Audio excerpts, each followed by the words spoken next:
am Faith Elizabeth Hunter, and today I'm going to be talking about how I grew up in a cult. There was no TV in our house. We weren't allowed to watch movies or television shows. We weren't allowed to listen to any contemporary non-Christian music. I was not allowed to cut my hair. I was not allowed to wear makeup. I was not allowed to wear high heels. I felt like there were so many rules. I know we had like a notebook with all the rules listed, and it's kind of weird to think back on that.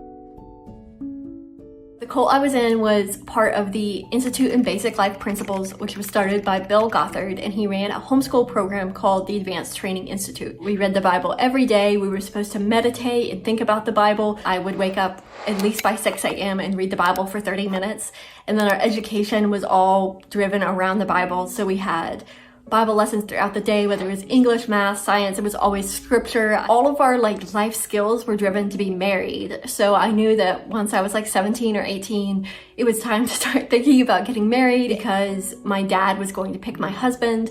And then all of my life skills were all about things I needed to do to be a good wife. So I learned how to bake bread, and I learned how to sew, and I learned how to play piano. So if my husband wanted me to play piano for the church, then I could play the piano for the church. The biggest idea I remember is that everything in life is determined by your dad, and there's an umbrella of authority that your dad has. So there's God, your dad, and then you. So if you do anything that goes outside of your dad's instructions, then God will no longer protect you, and you could be open to all sorts of danger. My dad told me if I ever speed, if I ever drive down the road faster than I'm supposed to, then I would be out from under the umbrella of protection, and God would let me get in a car wreck and die because I was not obeying my dad because I was speeding, and he did not want me to speed. So then for several years after I got my driver's license, I was terrified anytime I noticed that I'd gone over the speed limit, that I was gonna die, and it was gonna be my fault because God was going to let me die. I got sick with the flu or something, and I remember I was getting cold medicine, and my mom looked at me and she said, "So you're sick, so you must have done something to get sick. God is punishing you because you've gone out from under the umbrella of protection, and you've gotten, this is why you're sick, is you must have done something to be punished." And I was racking my brain, trying to think of something I did to disobey my parents, to be out from under the umbrella of protection, to get sick. And I couldn't think of it, and I was really distraught. But of course I was sick, so I wasn't thinking that properly. But that was always a warning that whenever you got sick or were physically injured of any way, that their first thought was, you must have done something and God let this happen to you because you disobeyed. When I would go into the grocery store, we weren't allowed to look at the magazines with celebrities on them because that was immoral and bad, and my dad would encourage us to turn the magazines over, so turn them to the back while we're standing in line at the grocery store so that they wouldn't be a temptation to people coming in line after us. I didn't know who the Beatles were. I didn't know who anybody was. I was not allowed to wear any clothing that had words on the front of it because my mom said it brought attraction to my body. My dad didn't like me wearing green because he didn't like the color green. So my mom told me not to put on green clothes because it would be offensive to my dad, and I was supposed to honor my dad. I was not allowed to stay up past 8:30 at night. I went to bed at 8:30 every day.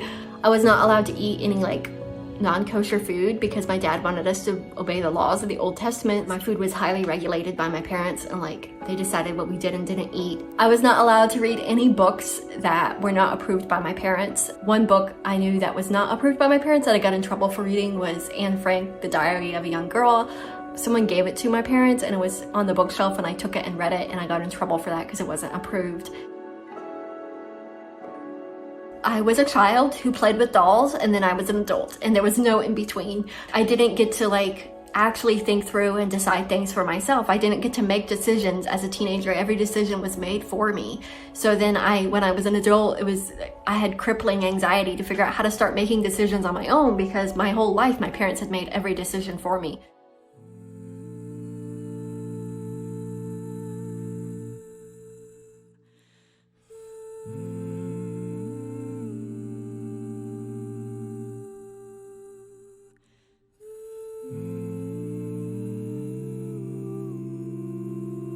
So I was being stalked at college by several different guys in my classes because I didn't understand how to set boundaries. And I was telling my roommate, and she said, "Elizabeth, I think you should go to therapy and get help." And I was like, "Help for what?" She's like, "Just to talk about your childhood and how that is affecting you now." And I was like, "Okay, I can go do that." like the 4th or 5th session, I started to tell a story, and I said that I felt really like I was in charge of my sister's like life, and that I had failed her because she was not doing what I thought she should be doing. My therapist said, "Why do you feel responsible for your sister?" And I said, well, my parents always told me it was my job to make sure that she obeyed the rules. And then when my sister refused to like hang out with me and like ran from the room when I was supposed to be watching her, and I would give up on watching her, my parents would tie us together via a rope so that we were always together and I could always make sure she obeyed. So the therapist, when she heard that story, was just like really shocked. And she looked at me and she said, "Elizabeth, that's child abuse." And I was like, my parents said it was fine, like they thought it was fine. And she was like, "No, that's child abuse."